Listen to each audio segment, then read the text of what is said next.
Okay, welcome, everyone. I am so happy to have this event today. I am so grateful for the Seattle Public Libraries and their willingness to partnership throughout this whole process of bringing from the archives of ZAP to North Seattle College. It's just been a total dream. It's been wonderful working with Abby and Richard, where you are. They're tracking Richard. And I'm really delighted to have all of you share your expertise and your experience with us today as panelists. So, before we begin, I'd like to do a land acknowledgement. On behalf of North Seattle College, we acknowledge that we occupy the traditional ancestral lands of the Coast Salish peoples, specifically the Duwamish, a people that are still here, continuing to honor and bring light to their ancient heritage. And without them, we would not have access to this gathering, dialogue, and learning space. We ask that we take this opportunity to thank the original caretakers of this land who are still here.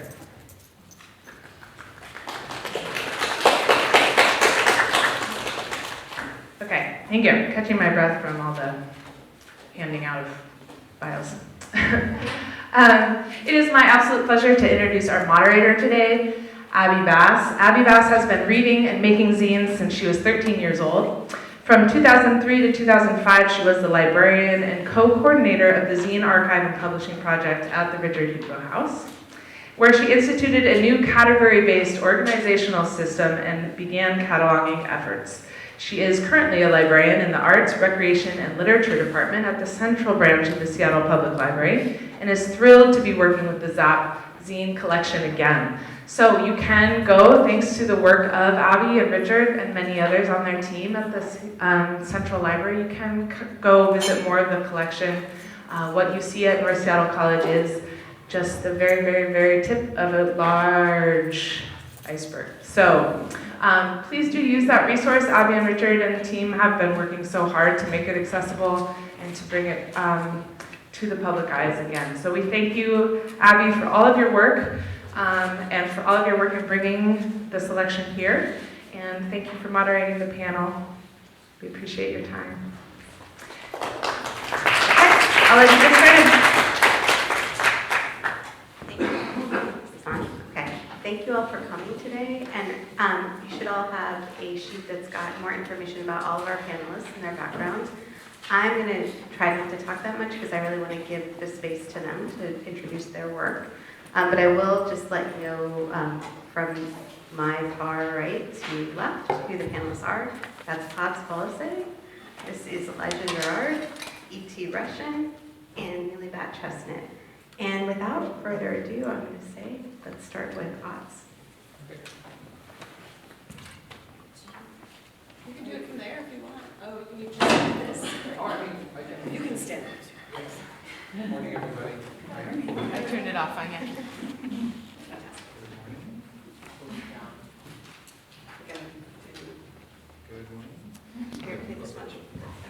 Good morning. Hey, everybody. I tried to queue up some tweets and TweetDeck to go out for my slide deck. I'm going to go kind of fast for this. So whoever's timekeeping, I think make sure I don't take up too much time so I take away from other folks. So we may go through this really quickly. Start with the first slide. You know, I just learned this term recently, emerging artist. And I think I'm one of those folks.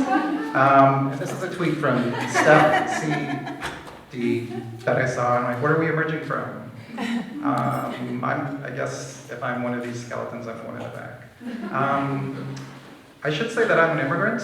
I spent most of my life in this country as an immigrant. I just got my citizenship 2 years ago, maybe. I'm queer, I'm Asian. A lot of these things about my identity inform my work and how I approach it and what I choose to do.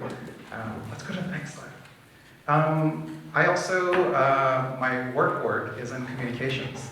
And for a long time that was with advocacy groups. Maybe One America is an immigrant and refugee advocacy group, also the Children's Alliance. And so one of the first things I did, I didn't even know that this should be called a zine. So in communications, right, it's all about figuring out how you want to present information to which audience, in which context. And so we had a lobby day where we would get our base group members to go down to Olympia to talk to their elected officials about information that was important to them, laws that affected their lives. And so this was like a big ass folder that we would hand to them, and I condensed it all down into this scene. Let's go to the next slide. This also extended to Know Your Rights work. This is a card that we would hand out to folks who lived along the northern border where there was a lot of human rights abuses happening. And I love it. It says, you know, we can hold law enforcement accountable. I don't know that this counts as a zine, but I'm throwing it in there anyway. I started teaching myself about graphic facilitation, and so there are elements like arrows and call-out boxes. And I went on a trip to India, and I just started drawing what was happening. And you can, let's go to the next slide. You can kind of see those things like arrows, and where I was just kind of processing my crappy reaction to somebody begging and just what was happening. We can go to the next slide. When I finally got my green card, I made a bunch of comics for my coworkers and my community folks in the movement. And we can keep going through. And I was just messing around with, again, like talking about the experience of what it was to be an immigrant, how it is that we validate our existence in this country and why we should be here and the kind of documentation we needed to provide. Let's go on, and yeah. We can keep zipping through. I mean, this was my husband bought a house for me. It's basically a library catalog of all of the books in our house, which is like super dorky. And then on the back, on the other side, which there's not a slide here, there's like book and video game recommendations. But let's keep going. I collaborated with a writer friend where she wrote a blog post. And this was my first watercolored, in this format, 9-panel thing. This was my first time using a split complementary color scheme. I was like using the color wheel and everything. Yeah, and I plan to turn this into something, but I just need to figure out how. No, that's fine, that's fine. So I put this slide here because, you know, we look at other people's work who we like, and this Aiden Cook person, let's keep going. I really liked their kind of spare text and sort of messy pencil lines. Let's keep going. And so I just kind of, you know, started messing around. This is just me going out stargazing with a bunch of friends. And then this was a workshop that I did with the Seattle Public Library on youth and family homelessness. I mean, actually, that story that's out right now, but I don't know if you've read it, about the former Olympian who's homeless. They participated in my workshop. It was so cool. This is not their piece, but it was really cool. Let's keep going. This is a zine I did with my husband. He wrote the one page of text, so I have to credit him. But apparently people really liked the text. Those are just a bunch of drawings that I did on a trip to New York. And then this is my first risograph that I did. I think probably on one of the machines that lives now in the book arts class. I think Paper Press Bunch donated a few machines. And this, again, this was also a trip that I documented. For some reason, I seem to like to draw when I travel. And there's a few interior pages. Let's advance really quick. Yeah. How am I doing on time? We're almost there. Yeah. Okay. We'll make this the last one for now. I collaborated with a friend to illustrate her book, which is coming out, I think, in June.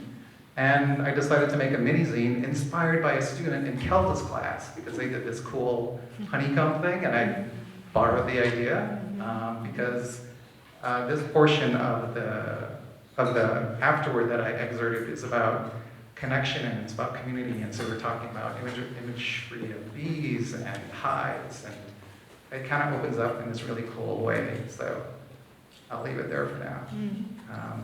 Thanks. We'll talk more during the discussion.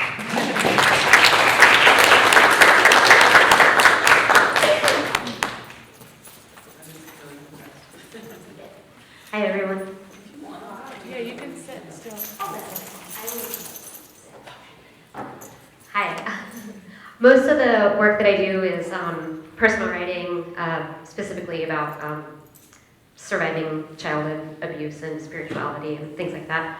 And a couple of the images, this is from a zine that I did a number of years ago that's about a bunch of friendships I had with different girls that I liked growing up.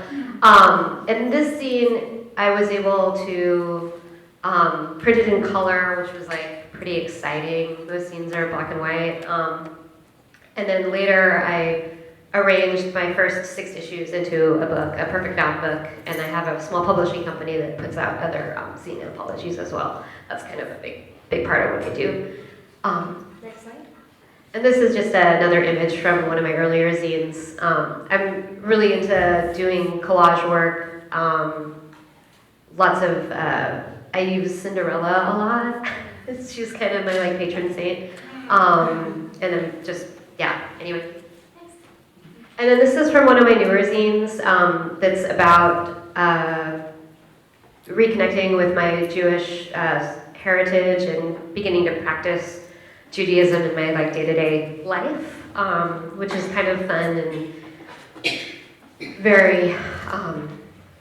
It's really powerful for me because my stepmother was anti-Semitic, and my birth mother, who's actually ethnically Jewish, is also has a lot of issues. So kind of like skipping over this generation into this like further one that I feel actually a connection to, which I haven't been able to before, which I think is really healing, I guess. And this is another one of my newer zines. I think this one's about like 3 years old now, but I really am interested in photo manipulation and kind of, how to explain it, taking images of the self and repeating them over and over again until you actually get an image that you like. Photocopies are really great for that sort of thing, or I mean, even if images anything really, you can just kind of like manipulate and change through adjusting the levels, and photocopies are a really accessible artistic tool for people who don't have a lot of income, and that's definitely been the biggest art source for me as a photocopier. And then this is just an image of my first zine that I did in this series when I was maybe 21 or 22. My first zine I did when I was in high school in like 1997, and then this one I did, I think, in 2002. I think I'm looking at ET like she would know. Sorry. Yeah. And my first zines in this series I did at Zap, and I think this one is in the collection that's going to be exhibited. I think that's where you got the image from it. Yeah. And this is just a spread about like how to take care of me as a survivor, some tips, you know. I think it's important to know how to communicate with people. And then this zine was my first one in this series, and it was a collection of writing essays from a book about incest survival, and it was like all these like timed writing prompts. So I did them, and then I just printed them in the zine and gave it away at the college that I went to. And I think that's the last slide. Okay, thanks.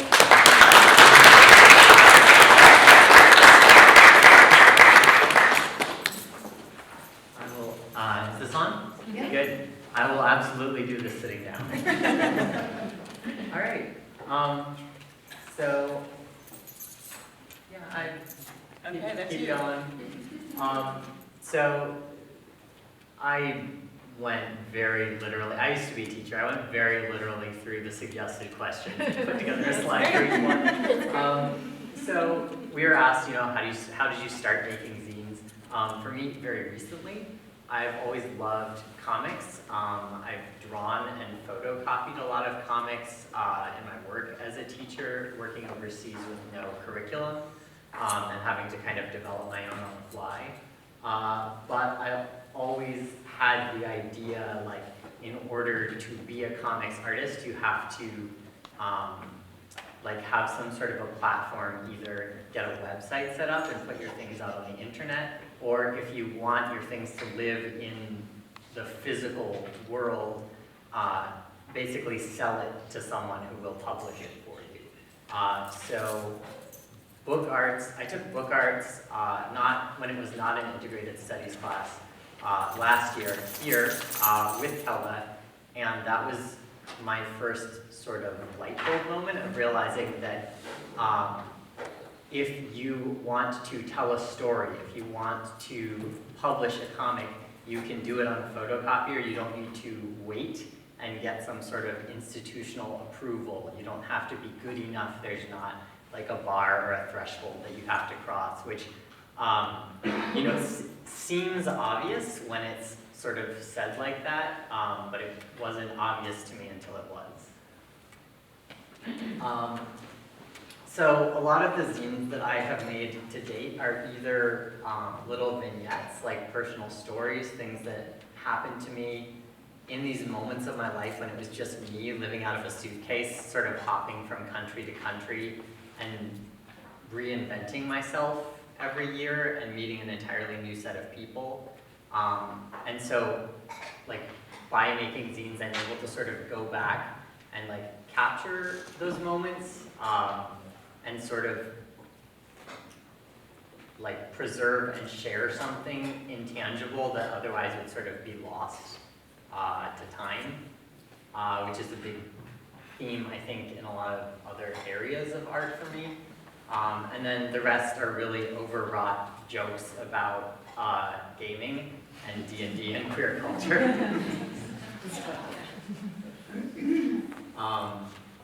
So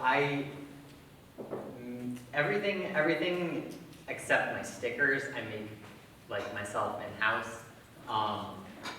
Copy paper, the bone folder that we use in the book arts class is really big. I just got a Teflon one actually though, which I'm really liking. Yeah, X-Acto knife, scissors.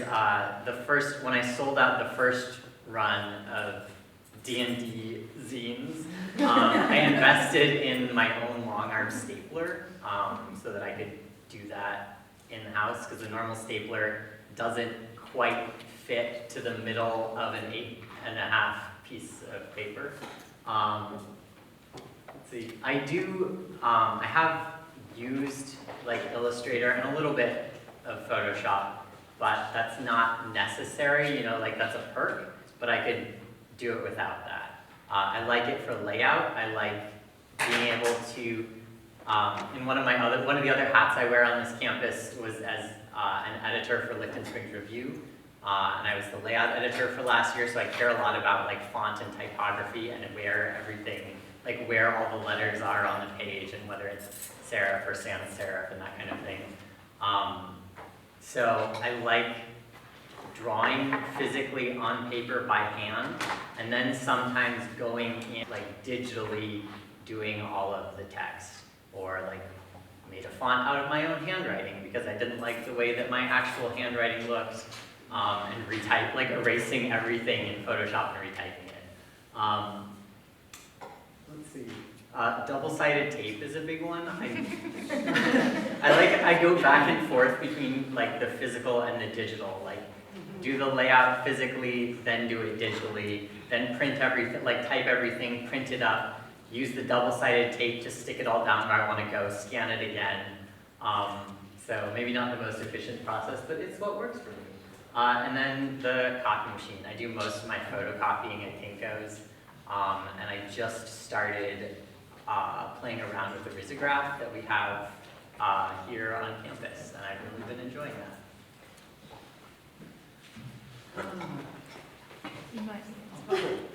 So a lot of my inspiration and process just comes from, kind of already covered this, things that happen or ideas that have been sort of floating around in my head or won't go away. But I don't make zines on a schedule. Like if I sit with a story for long enough, and I still feel like I want to tell it, then that's a sign that I need to put it down on paper. I'm glad Natasha's here because I want to plug their zines that they also make, which are great. And I'm just getting a short excerpt published in the second edition of The Corners of Their Mouth, which is a queer food zine that just had a really successful Kickstarter campaign to get published and get a launch party.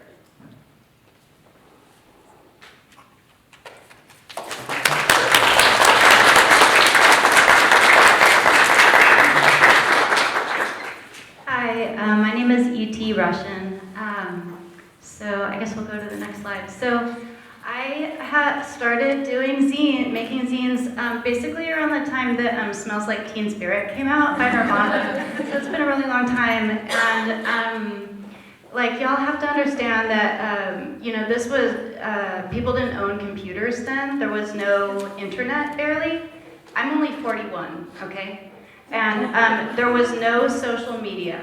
Okay, just imagine that. Okay, so if you wanted to find people like you, you had to go to great lengths. Okay, and so I'm putting up here a few key inspirations for me because these things have totally steered the direction of my life.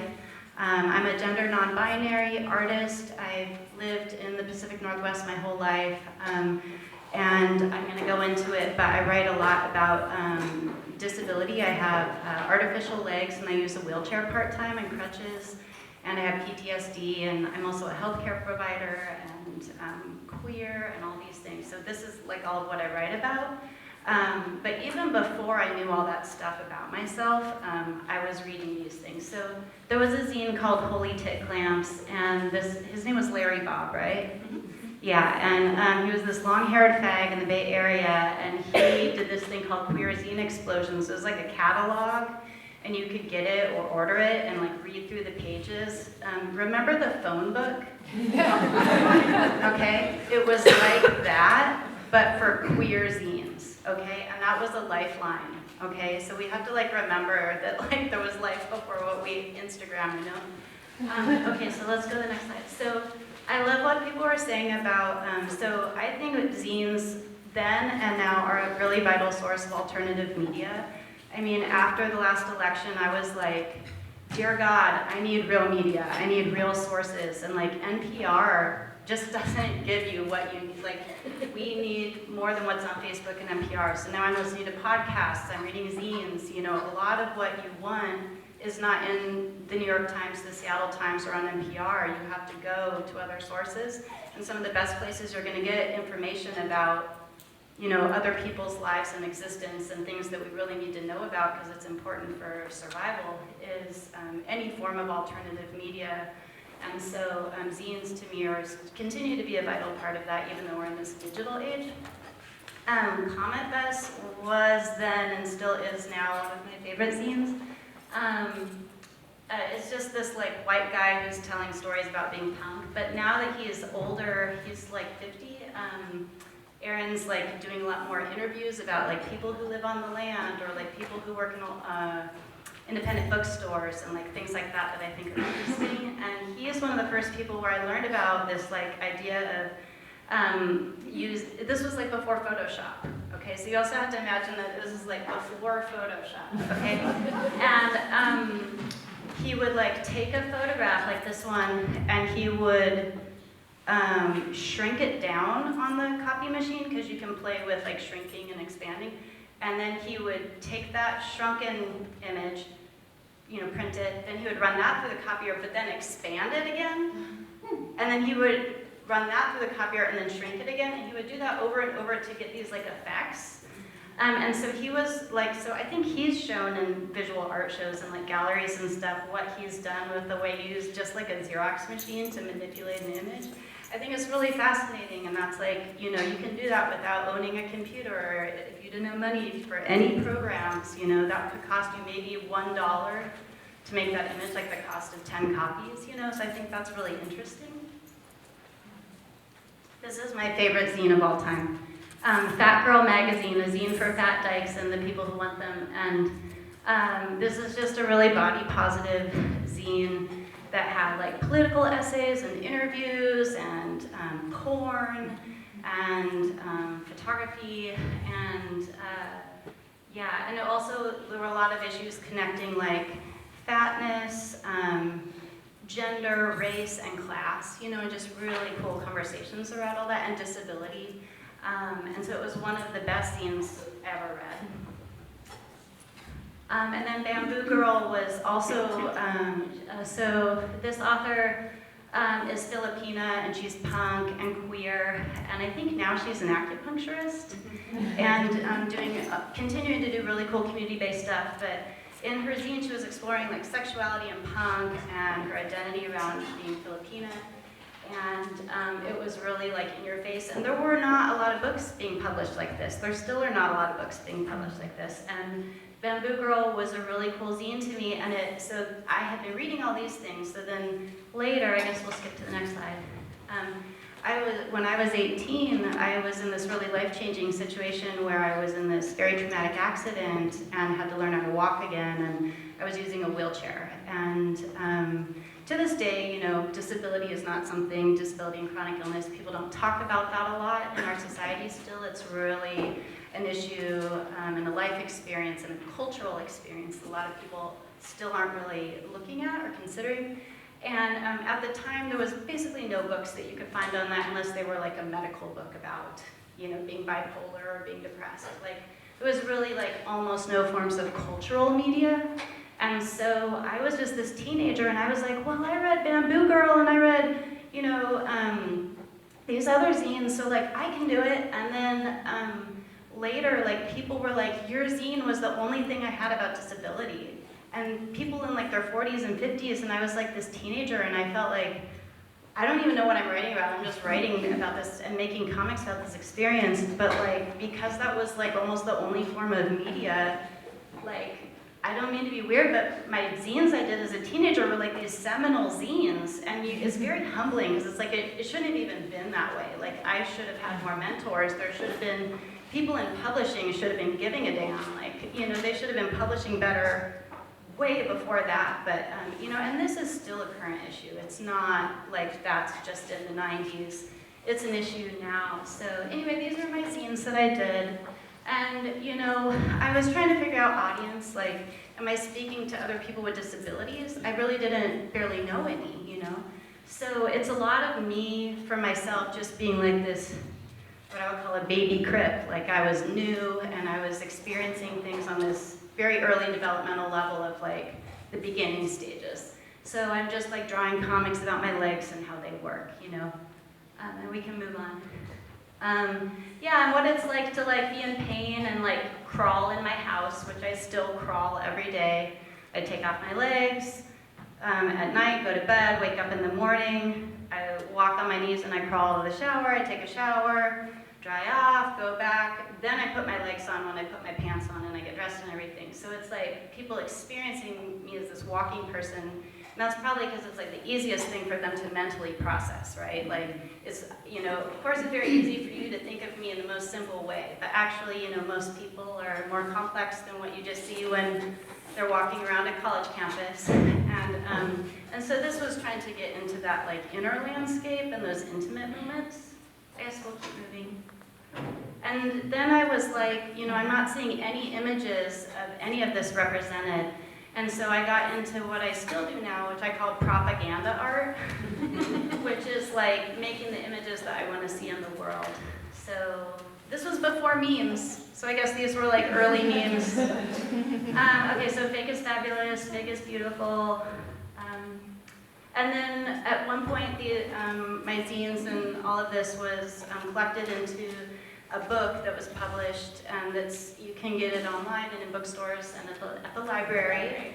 And it's like 20 years of my zines and writing on disability, healthcare, trauma, healing, porn, you know, so there's like erotica in there, interviews, and then I started moving on to interviews with other people. So like, who are people who are doing cultural change work and going outside of my own existence and trying to create a forum for other people who maybe folks don't know their story, so trying to elevate their story.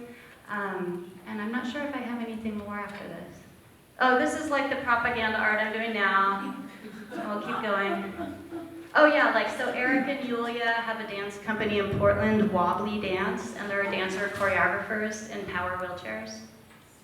Patty Byrne, who's the executive director of Sins Invalid, she's a queer woman of color in the Bay Area with a disability. And then Sasha Altman-Bruhl, who helped found Icarus Project, and he's done a lot of amazing work around being bipolar and kind of mental health. Matilda Bernstein-Sycamore, who's a transgender author here in Seattle with chronic illness. And I guess I'll end there.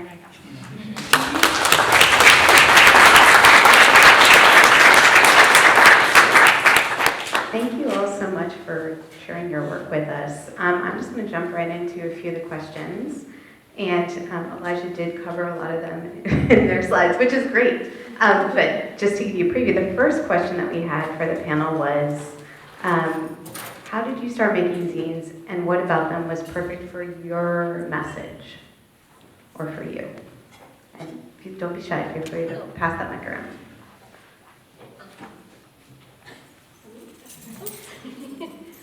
I started making zines in high school, as I mentioned, and they were a really great way for me to make friends through the mail, as E.T. was talking about.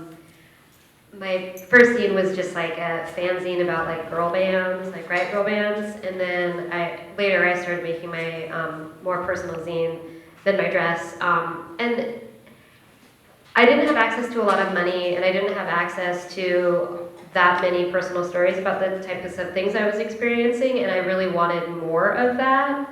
And I kind of wanted to like, sometimes you have to like say it first before people will say it back. So I had access to inexpensive copies at the community college I went to, and I just made a bunch of copies and gave it to people, and it wasn't that big of a monetary investment, and I feel like I got a lot back for it. And it's the same today. I haven't really like evolved in my process. I still just make photocopies and send it to strangers. Because it feels good, I guess. And yeah, that's why.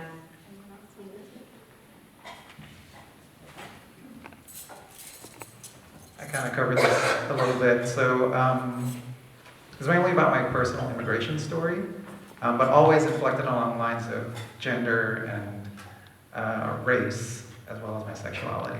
And again, it was coming from an advocacy context. And again, as a person working in communications, there's so much that you have to wade through in terms of information about what an issue is, who it's affecting, why it's important to care about it.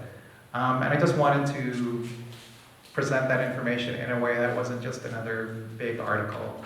And so I just started drawing shitty little comics, but I specifically did those comics for my family members and for people in the movement. And so there was never any wider audience outside of that.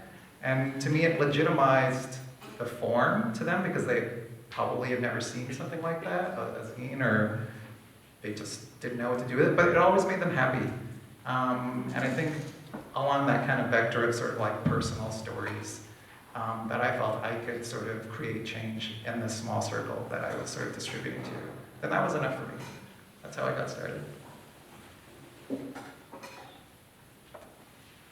My friend Zan, who, I don't know if Zan still lives in Portland, but they lived in Portland, and their mom committed suicide, okay, when Zan was like 20, and Zan did a couple zines about that called Redefining Value, and I was like, yeah, you know, a teenager, and that just blew my mind, like these zines. And I think Zan was just making them, Zan had been doing like skateboarding zines up to that point, and then this happened, and then they were making these ones about their mom.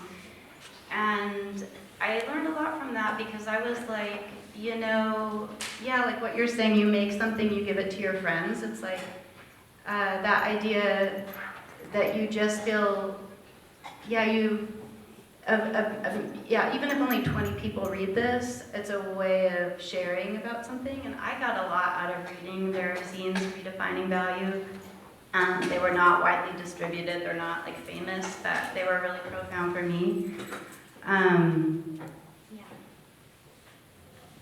Yeah, and one thing I wanted to say too was like, because now I've been making things for 25 years, and sometimes I feel like I should make something, or I get myself into a project about something really heavy, like, you know, drama, and then I find that like I keep avoiding wanting to make the thing, or like I'm triggered in the process of making the thing, and I'm like, oh, this is, I didn't, you know, I schedule out like, oh, this month I'm gonna get this done, and this month I'm gonna get this done, and then I'm gonna publish here. And I don't factor in like the PTSD I'm gonna experience in the writing process.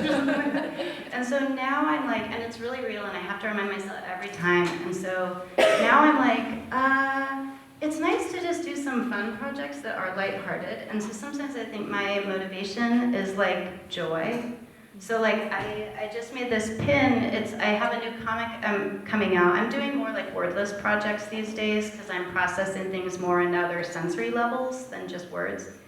And it's just drawings of people dancing with like crutches, wheelchairs, and walkers and stuff like that. And there's no words. And it was just truly joyful and freeing for me to make that. And ultimately, it just brought me joy to make, and that was my motivation. If that ends up, so that was my motivation, and now that I'm getting it printed, I'm already like exhibiting it at a gallery and all this other stuff, but the motivation came from the joy, and then it's now gonna go other places, but that's not why I wasn't like, what comic can I make that could go eventually and be exhibited in a gallery, and then I can like merchandise off of it. That wasn't my initial starting place. Yeah, for me, getting started came from a place of always having wanted to tell stories, wanting to write, wanting to make comics, and also being a giant anxious perfectionist who would always end up sort of daunted by the scope of the project or feeling like, there's so many gatekeepers standing between me and legitimacy. Like the fear of never being good enough. So why put in all of the hours and years of your life if, if someone is going to tell you like, oh, this won't sell, so we won't publish it. And so zines have been a way to kind of like realize, oh, I can, make something on 1 or 2 pieces of paper, run off copies myself, and control every stage of the process. And, if I, it's very empowering to feel like choosing to tell the story is like what gets it told. And that's, that's all there is. It's like a one-step kind of process in that way. So I love zines and everyone should make them. You're here. Moving right along to the next question. It's 2 questions in one, and the first question is for Neely and E.T., and that is if you could talk about your experience with the Zap Zine Library, and sort of what community you experienced around that. And then for Elijah and Otz, what is your experience with zines and your audience community around the zines that you make?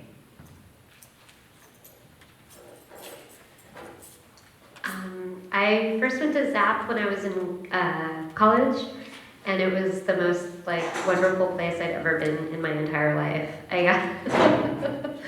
It was just this room in a basement full of zines, and I totally went straight to the massive pile of zines marked Riot Girl, and I was like, oh my god, I'm dying, I'm so happy. But it was just really amazing to be able to spend intimate time with these artifacts that even at that point were seemed incredibly valuable and important, and being able to see E.T.'s first zine in there, because I had this other version of it that I carried around in my bag for a couple years, and then it was like, oh my god, the first issue's here, and I spent a really long time with it because it's really good. And then there was an event of what was it called? DIY Academy. Thank you. Yes, the DIY Academy. And it was a bunch of classes and skill sharing taught by community members. And I remember a really fun jam making lesson. And something about Bach flower essences was really cool. And they had a photocopy there and paper and old magazines that you could cut up. And so you could just go and spend time in there and work on your project and maybe make a friend or something. And I actually made some really good friendships there, and it was just a really, really great space. And I'm really glad that it's that there's going to be a gallery showing that's up right now.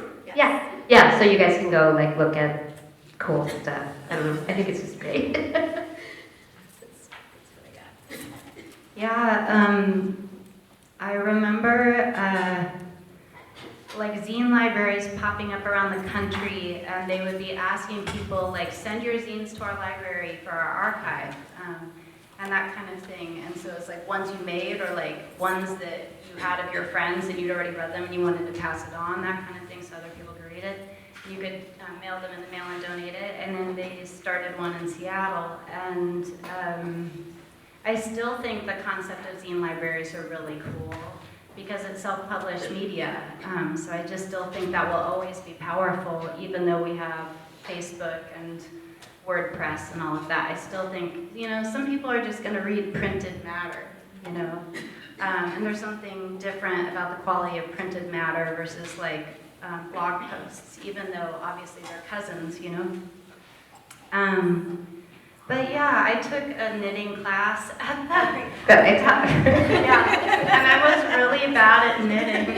I was the slowest person in the class. I don't know. It was like, I remember, yeah, just seeing like zines that were much older than like, 10 years before I had started making zines. They had like these like historic zines that, you'd only heard of but never seen kind of thing. And it was all like, I think it was cool because it was organized like a library. You went in, so it was like a library, like this section, this section, this section. It was all nicely cataloged and organized, but it was all alternative media. You know what I mean? Like this self-published media.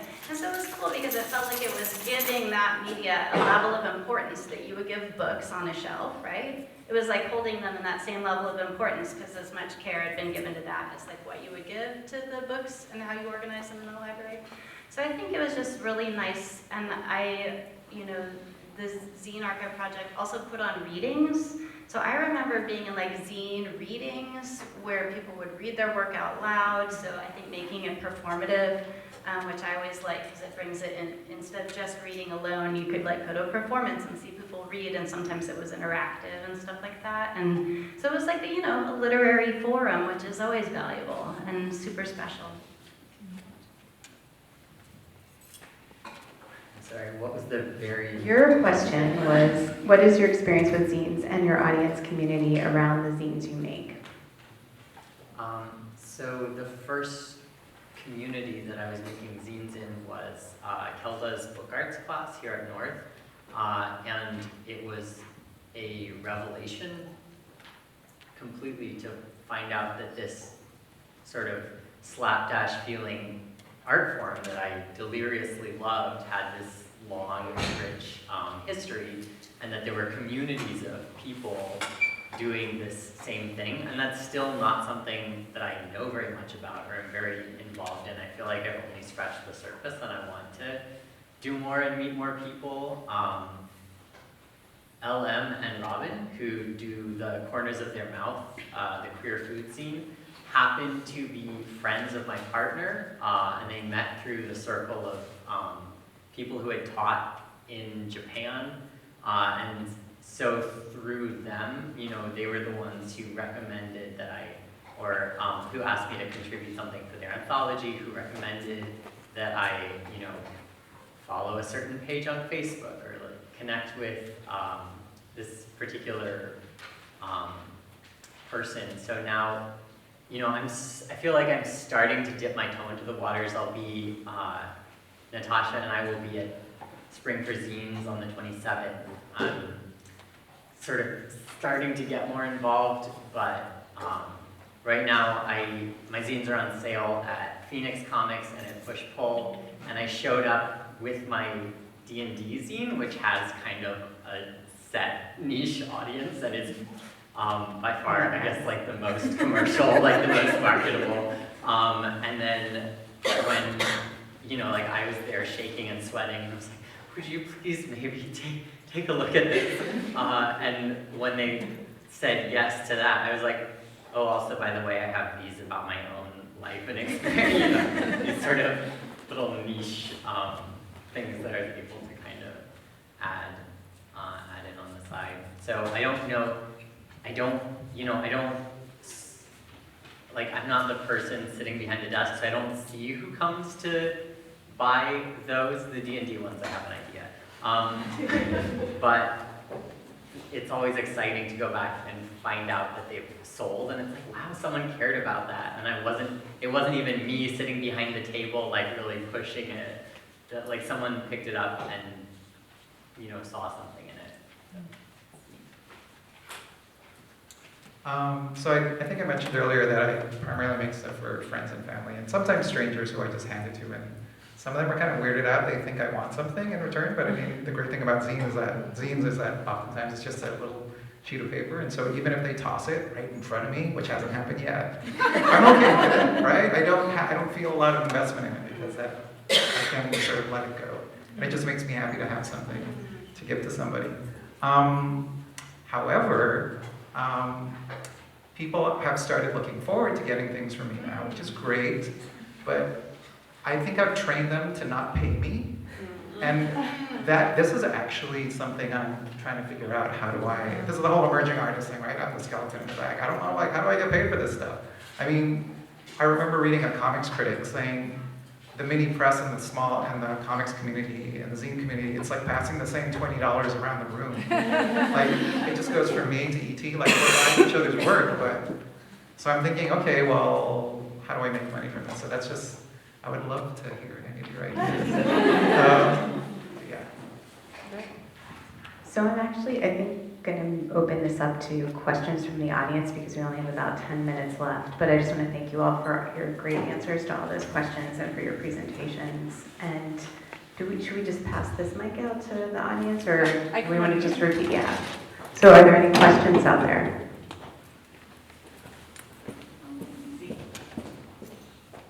Hello. This is for Neely. I love you. Aside from that, did you intend for the stitch in Then My Dress to be intentional, I guess? Intend the what? The stitch in your zine for Mend My Dress, did that have to play into any part of the... Oh, in the binding? Yeah. No. I just did that because I didn't have a long arm stapler. And I had like 5 sewing machines. So yeah, yeah, totally not intentional. It definitely does play into the whole theme of it. Yeah, very thematic. Sometimes, The red. yeah, totally. It worked. So, and it's a really great way to bind zines if you don't have a long arm stapler or you don't want to buy one. You just throw it through the sewing machine. It's really gratifying.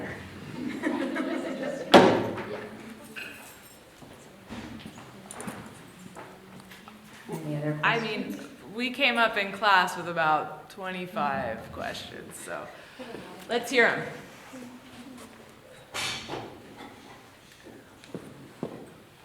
I can start.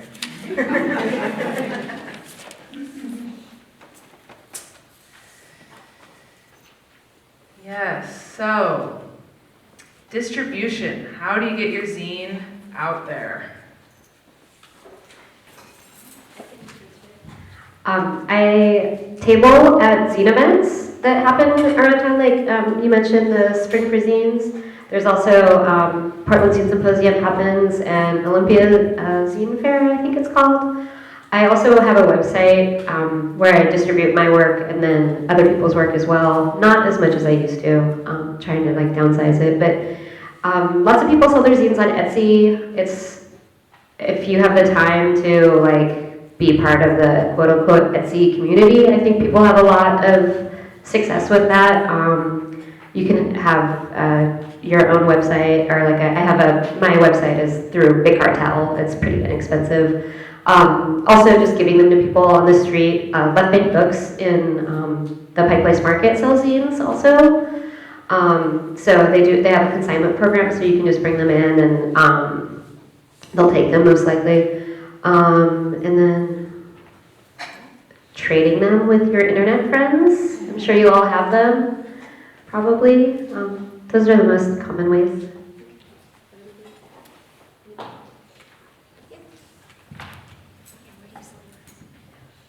So I sell my zines at Phoenix Comics, which is like a queer game shop on the hill, which is the first place that Jessica, who some of you know, looked at my zine and immediately told me to take it there. And then my partner's friends, zine makers, suggested that I take stuff to Push Pull, and I haven't suss out other locations beyond that. But I also like post pictures of stuff that I've made on Instagram, and then sometimes total strangers DM me asking if I'll send it to them, and so I put it in the mail and tell them how much they should Venmo me. And then there's the spring craft fair here, and the winter craft fair, which, yeah, you can now apply for the spring craft fair. And that's a good way to get experience tabling. I have one more to add. Also, if you are making things somewhat regularly, you can have a Patreon. I have one of those, and so I send out like a mini zine every month to people, and it's been a really good motivator. Well, not every month, but I try. Did any of you want to add anything?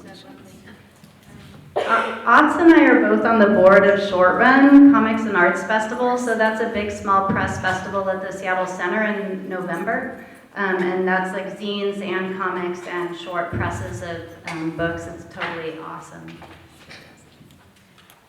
I will just add a historical perspective of when I was making zines, we had things like Fact Sheet 5, which was basically like the phone book of zines where you could look up folks, and I would send my zines, and we'd put glue over the stamps so that you could reuse them. These, yeah, these are the old school zine tricks of the trade, but that was a really great resource. I don't think, in terms of stuff online, Zine World existed for a long time, but I don't think it's not working now. So there were also those kind of networks that now have moved into more digital arenas. So anyway, more questions?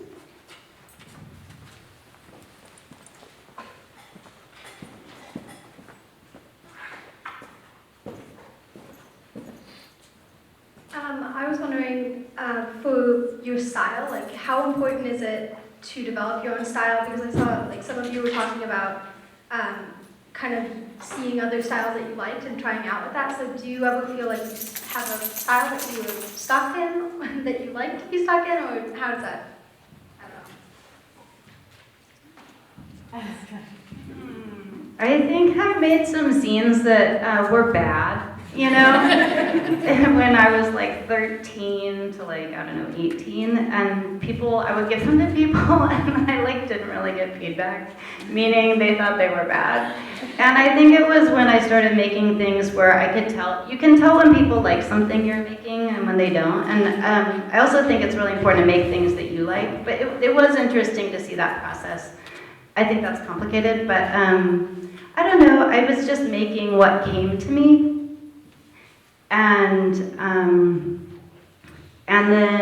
And then also when I figured out what people responded to, then of course I'm like, oh, like there's something there, and so then that was encouraging, and I kept going. But yeah, like over the years, what interests me changes. Like I'm less and less interested in words, and I'm more and more interested in multi-sensory things. So actually, I've gotten into these like video, audio, spatial sound comic installations, because like sitting and reading is a thing. I'm heavily in disability community. A lot of people don't read a lot, but they'll experience sounds or touch things, and I'm finding that really feeds me. So like my style has moved in that direction, but I think it's good to go with your gut and like don't care about what anybody else is doing. I struggle with finding a style. I'm not very consistent in what I do, and oftentimes it depends on whatever tool I'm using. At one point, and I still am in this stage of really liking markers, because it forces you with a big fat nib to just sacrifice a lot of detail, and oftentimes I see like really stylized, exaggerated stuff. Like, like in animation, there's character modeling where, you have to be able to draw the same character from multiple angles. I cannot do that. Like, every time I draw something, even myself, I just look totally different. And maybe that's okay, but sometimes I get worked up about it, and other times,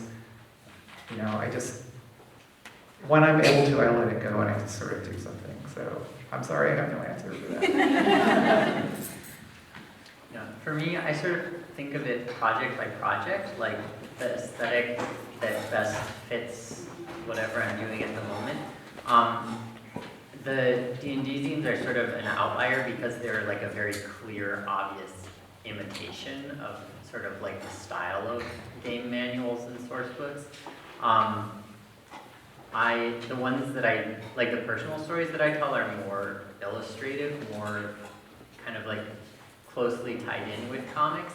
I feel like I draw in a very different style every time, but someone else who's looking at them probably wouldn't think that they're all that different from each other. I have like I think I have a very distinct like personal style as far as like what my art looks like, but over time it's gotten, I think, more minimalist as my use of my hands has gotten a little bit more complicated. I have a lot of repetitive stress injury, so like I used to do lots of heavy like cut and paste and like collage, like that one of those slides I showed, it was like a photocopy of a collage I made, and I don't really do that sort of thing anymore, so it's more like it's more white space or just black space, and then I kind of use stickers more than I used to, instead of just like cutting out an image, which is very time consuming. I just kind of throw a sticker on it, and it kind of has the same effect. But yeah, simpler and simpler as time goes on, and maybe it's even easier to read for people. I don't know. Okay, I think we have time for one more question. So go ahead. Hey, thank you guys so much for everything too. Really look up to you guys. So I'm curious about, like, in your ideal world for zine creation, distribution, communities, what doesn't exist that you would love to see and have never seen? Like, ideal scenario, what does it look like for you guys?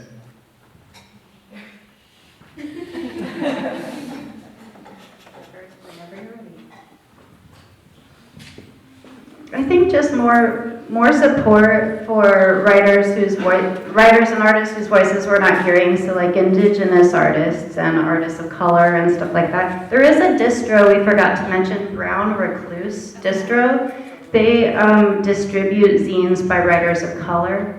But yeah, I think all of that, and I guess for me as someone who's coming from a disability justice perspective, you know, for people who are, you know, have no vision, like, can they read a zine, you know? So, like, what about audio zines? Like, expanding our idea of what is media, or, you know, so, like, is there a Braille printed translation, or a large print alternative, or an audio version of your zine? Or can you make it digital online so people could enlarge the images, or have it voice dictate back to them your text, or, you know, like in a PDF or something like that. So those are just some thoughts I have about like trying to translate the form so that it's more accessible to a wider audience. You know how when you hand somebody, you know, the little folded booklet, and they're like, oh wow, what is this? How'd you do this? And they take it apart, and then they fold it back wrong. So, you know, oftentimes folks, whether they do that or not, they say, oh man, this is so great. I love that you did this. And I'm like, you could do it too. Oh no, I can't draw, I can't do this. I don't have that kind of artistic mind. So what I would love is for people, Linda Barry does a lot of work about how everybody grows up drawing, everybody grows up dancing, and not being at all self-critical about it. And then after a certain point, we just start crapping on our own work and our ability to do it. So for me, I would love for us to work with younger kids, and it kind of dovetails with what E.T. was talking about with marginalized voices, but for everybody to just sort of feel like they can do this, whatever that means in terms of arts education, in terms of workshops and programming, for people to see themselves actually doing this work.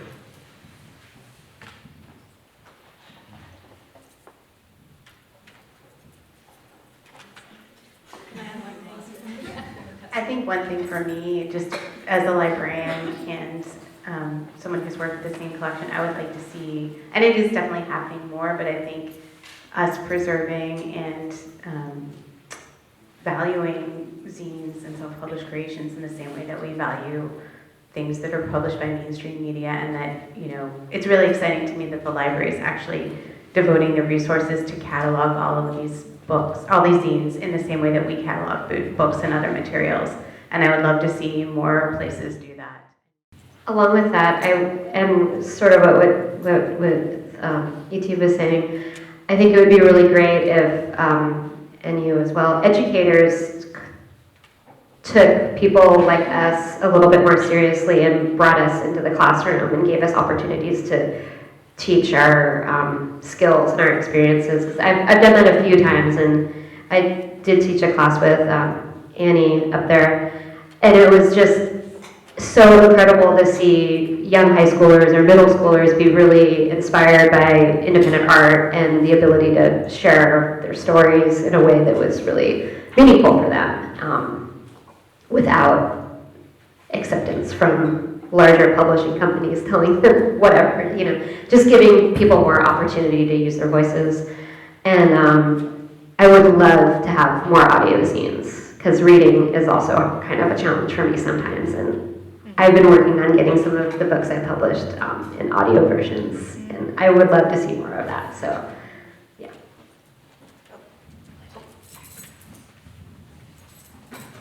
Yeah, so I'm not plugged in enough to the larger sort of zine community to really even know what is out there, which I'd love to remedy. But for us here at North, right now, the culture of zine making kind of exists within the book arts class when the book arts class is in session. And What are you gonna say? I've heard a rumor that there may be a zine library in the works for North, which is very exciting to me. And I love the idea of zines being like a democratic medium, people being able to control their stories and tell them. Next Monday, our new Equity and Welcome Center is opening up. And I have been talking to some folks, and we would love to, maybe as part of housewarming activities, host some zine making activities that are open to the larger community. So I want to thank you all for your questions, and I want to thank our panelists again so much for all their insight today. Can we get a round of applause for them, please?